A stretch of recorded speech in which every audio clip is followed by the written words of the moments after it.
The float, Evan Kessler, used to trust his instincts, not in a vague motivational sense, but in a precise, measurable way. He could sit in front of a Bloomberg terminal, scroll through earnings reports, skim management commentary, and feel it, where the numbers didn't quite line up with reality. He built his early reputation on that. At 27, he caught a mid-cap healthcare stock that everyone else loved. The growth looked clean, margins expanding, guidance strong. But something bothered him. Inventory buildup, subtle but persistent. He flagged it, quietly shorted it, and 3 months later, the company restated earnings. The firm noticed.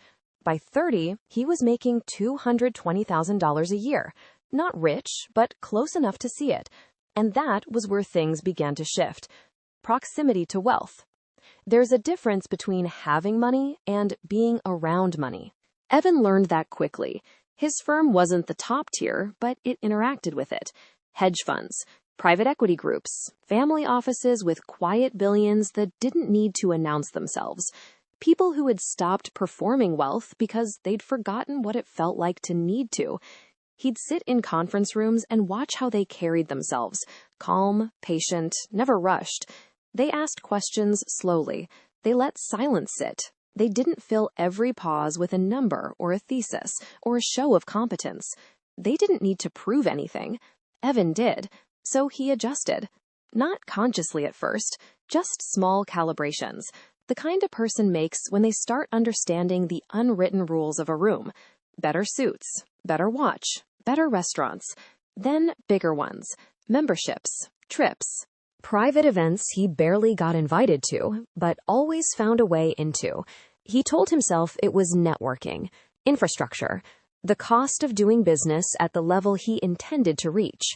He wasn't part of their world, but he got close enough to feel like he might be, and that feeling, he discovered, was expensive to maintain. Claire. He met Claire at a rooftop bar in Manhattan on a Thursday in June. She fit the world Evan was chasing perfectly. Tall, composed, unhurried in a way that made everything around her feel slightly less important. She didn't try to stand out. She just did, the way certain objects in a room draw the eye without asking for attention. She worked in marketing for a luxury fashion house. Good money, strong connections, a social calendar that required actual management. More importantly, she belonged. Not aspirationally, organically, like the world Evan was performing had simply always been her natural habitat. Their first date cost him $380 at a restaurant with no prices on the menu. He didn't flinch. Their third date included a last-minute reservation he had to call in a favor to secure. He found a way. Claire never asked how. She never offered to split anything either. Not because she couldn't, her salary was nothing to dismiss, but because, in her frame of reference, the man paid. That was simply how it worked. And Evan, eager to belong inside her frame, never challenged it. Paying was part of the performance. He understood that. He just didn't understand what it was costing him. The life that didn't fit Evan's apartment sat on the edge of Brooklyn Heights, close enough to the water that he could look across at Lower Manhattan and feel like he hadn't quite fallen behind. He described it at dinner parties with a practiced casualness. Just across from the financial district, great views. It wasn't the address he implied, but it sounded close enough. The rent alone was aggressive. Add in the lifestyle, the dinners, the weekends in the Hamptons, the car service, the bottle service, the weekend trips Claire mentioned and he quietly booked without being asked, and Evan wasn't saving anything of substance. But that didn't bother him, because in his mind, he wasn't burning money. He was investing it in access, in relationships, in the version of himself that would eventually land the right role, the right deal, the right conversation at the right cocktail party that would change everything. You spend to get access. You get access, you get opportunity. Opportunity turns into money. That was the theory. Like most elegant theories, it was easier to believe than to examine. The first miss. The shift didn't come with a warning. It came with a hesitation. A mid-sized tech company he'd been tracking for months issued guidance that felt off, the kind of misalignment he used to spot before he could even fully articulate why. But this time, he paused, ran the numbers again, cross-referenced the comparable, looked for someone else to confirm what he already sensed. By the time he made the call, the move had already happened. Clean miss. The kind of thing that, if you pay attention, tells you something. He brushed it off. Everyone misses sometimes. The pattern. But then it happened again, and again. Small misreads at first, sector calls that aged awkwardly, a risk he flagged too late. Positioning that was right in the thesis but wrong in timing, which on a trading floor is just being wrong. On Wall Street, consistency isn't a virtue, it's the entire product. Clients don't hold a mental highlight reel of your best calls, they hold your most recent one. And Evan's most recent ones had started to look ordinary. He started second-guessing himself. He began relying more on consensus views, less on his own read, checked what other analysts were saying before committing to a position, hedged his language in meetings, and that, quietly, irreversibly, was the death of what had made him valuable. The instinct that couldn't be taught or replicated was now buried under layers of self-doubt he didn't know how to excavate. The slide, the bonus, shrank that year. Not catastrophically, but enough. Enough that he had to do the math twice to make sure he'd read it correctly. He told himself it was market conditions, a difficult year across the board. Claire said nothing, but she noticed. She had a talent for that. She never named the thing. She simply updated her internal ledger without comment. The following year was worse. A recommendation that turned on him within weeks. A sector call that aged so poorly it became a quiet joke in the analyst pool. A missed risk that, in retrospect, had been plainly visible. His name stopped coming up when opportunities were discussed internally. Then it stopped being summoned to meetings where opportunities were discussed. He was still employed. He still had his badge, his desk, his terminal. But anyone who'd spent enough years in that world would have recognized the signs. The slow removal of access. The conversations that stopped when he walked into rooms. The way his manager had started asking more questions than usual, the kind that didn't feel like curiosity. The exit. They didn't fire him dramatically, no security escort, no grand humiliation, just a Wednesday afternoon meeting with HR and his direct supervisor, a conference room with a glass of water nobody touched, restructuring, shifting team priorities. We want to be clear, this isn't entirely performance-related. Entirely? Evan nodded like a man who understood, because on some level he did. He just hadn't let himself say it out loud yet. He packed his desk into a box that felt insultingly light for 9 years of work, took the elevator down, walked out into the particular indifference of a Manhattan afternoon that didn't care at all what had just happened. Denial. He didn't change anything. Not at first. Why would he? This was temporary. A pause between chapters. He had experience, a network, a track record. The bad recent years notwithstanding. People landed on their feet. He'd watched it happen. So he kept spending. Same restaurants, same lifestyle, same image.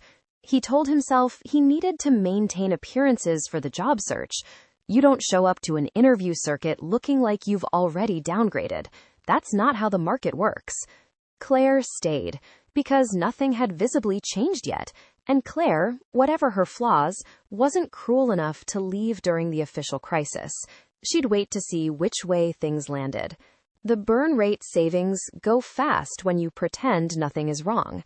Evan watched his account balance drop in increments at first. A few thousand here, a few thousand there. Manageable looking, like a tide that recedes slowly enough that you don't notice until your feet are wet. Then in chunks. Then he stopped checking as often, because checking had started to feel like pressing a bruise.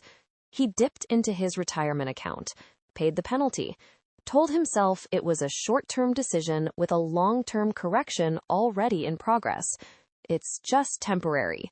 He said that to his reflection a lot those months. It had the cadence of a fact. He'd practiced it enough that he almost believed the delivery. The first transfer. The credit card offer arrived in his email on a Tuesday night. He'd been scrolling through his phone in the dark, unable to sleep, running arithmetic he didn't like. 0% interest. 15 months. Balance transfer fee of 3%. He stared at it, did the math, moved a balance from his highest rate card, felt relief wash over him so immediately and completely that he almost laughed. Just like that, the pressure reduced. Not solved, but moved to a manageable distance. He closed the app, put his phone face down, and slept better than he had in weeks. Kiting. 1 transfer turned into 2. 2 became 4. Each time, the logic held up in the moment. Lower rate here, buy time there, bridge to the income that was surely coming. He wasn't spending recklessly. He was managing. Actively, intelligently managing, like any sophisticated person would do with a temporary liquidity problem. But what he was actually doing had a name: kiting. In its traditional form, check kiting exploits the float, the gap between when a check is deposited and when it clears, to manufacture the illusion of available funds. Banks caught on decades ago and built systems to close those gaps. Credit card kiting works on the same principle, just slower and dressed in better clothes. Transfer the balance from card A to card B's 0% promotional rate. When B's rate resets in 12 months, open card C and move it again. Use card D for living expenses. Open card E when D gets close to its limit. Keep the minimum payments current so nothing triggers a flag. Wait for the income that will, any day now, make this all resolve cleanly. No real reduction, no real progress, just money in motion, and motion, for a while, can feel like progress. The key psychological trick of kiting is that it transforms a solvency problem into a logistics problem, and logistics Evan knew how to manage. Solvency required confronting something he wasn't ready to confront. The illusion. For a while, it worked. Minimum payments stayed manageable. Total balances weren't growing dramatically, just modestly, quietly, at a rate he could ignore if he looked at the right numbers. He even started to feel, in a strange way, smart about it, like he'd found a lever others hadn't thought to pull. He was using the system, arbitraging the promotional windows, preserving optionality. This was, he told himself, just temporary financial engineering. He'd built an entire mental architecture around the idea that competence could substitute for honesty. The trap. But kiting has a built-in expiration, not because it's detected, though it sometimes is, but because it runs out of room. Promotional rates end. Available credit tightens. New applications start coming back reduced or declined. And then the numbers, which had been abstract and rearrangeable for so long, stop moving. They just sit there. One statement changed the shape of everything. The promotional period on his largest balance reset. The interest rate climbed to 24.99%. The minimum payment, which had been a number he could absorb, nearly doubled overnight. Evan stared at the notification on his phone. He opened the calculator. He stared at the result. For the first time, he couldn't mentally shrink it or route around it. Every card was near its limit. His credit score, which he hadn't checked in months out of a specific, cultivated avoidance, had dropped enough that new applications were no longer coming back with the limits he needed. The machine had run out of parts. The card declined at dinner on a Saturday night. Not loudly. The server barely reacted. He'd clearly seen it before. But Claire had seen it too. She looked at him across the candlelight. Not angry, not embarrassed, just assessing, like a position she'd been holding and now needed to reconsider. He tried to deflect. Wrong hard, bank flag, he'd call them Monday. He put a different card down. It cleared. But the look had already happened. In the car home, she said, "What's going on?" Gently, almost clinically. He tried to deflect again. She didn't let him. The truth, it came out in pieces over 2 hours. and then all at once. No savings to speak of. Retirement account emptied and penalized. Debt spread across 6 cards. Total balance somewhere north of $74,000. No stable income for 11 months. No offer he could honestly say was close. The math, which he'd been careful never to assemble in one place, sat between them on the kitchen table like something he'd been keeping in a box in the garage. Claire listened without interrupting. She was good at that. When he finished, she asked only one question. "How long have you known it was this bad?" Evan didn't answer, because the honest answer wasn't a date. It was more like a gradual, deliberate refusal to look directly at something he'd been seeing clearly all along. The decision? She didn't yell. There was no dramatic confrontation, no thrown accusation. Claire wasn't built for scenes like that. She simply recalculated. It took her 3 days. She went quiet in the way she went quiet when she was working through something, and on the 4th day, she came to him with a composure that was, in its own way, more final than any argument could have been. "I can't do this," she said. "I'm not built for this." She didn't say it cruelly. She didn't say it as punishment. She said it the way you'd close a position that no longer matched your thesis. Evan had spent years learning to read markets. He read this one clearly. The collapse. The apartment sold below what he needed. The market didn't care what he required. It offered what it offered. He cleared what he could, applied it to the debt, and arranged payment plans on the rest. Humbling conversations with automated systems, and then with actual people trained not to make him feel worse than he already did, which somehow made it worse. He moved to a sublet in Astoria. 1 bedroom, 3rd floor walk-up. The kind of apartment he'd walked past for years without registering that real people lived in them. He carried less out than he'd carried in. Understanding the lesson. Kiting doesn't fail because it's clever or reckless. It fails because it is, at its core, a story you tell yourself about time, that if you can just buy enough of it, something will change. The income will arrive, the opportunity will land, the numbers will reset. But time, without a structural change, is just delay. You cannot outmaneuver a gap between what you earn and what you spend. You cannot rearrange debt into solvency. You cannot build something real on a foundation of motion that's designed to look like progress. Evan understood this intellectually, had understood it for years, in the context of markets, in the context of other people's mistakes. Understanding something about others and understanding it about yourself are 2 different cognitive events. He'd learned the second one, late, but fully. Austin.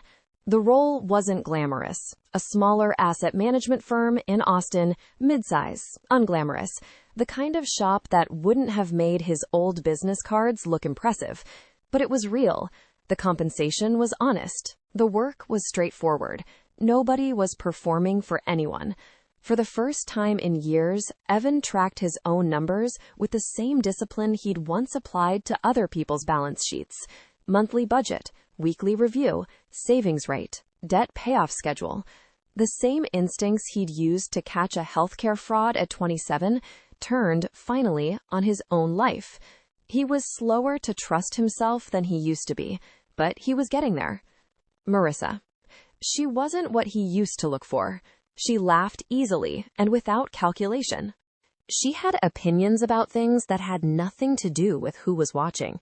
She wore the same jacket 3 dates in a row and seemed genuinely unbothered by this.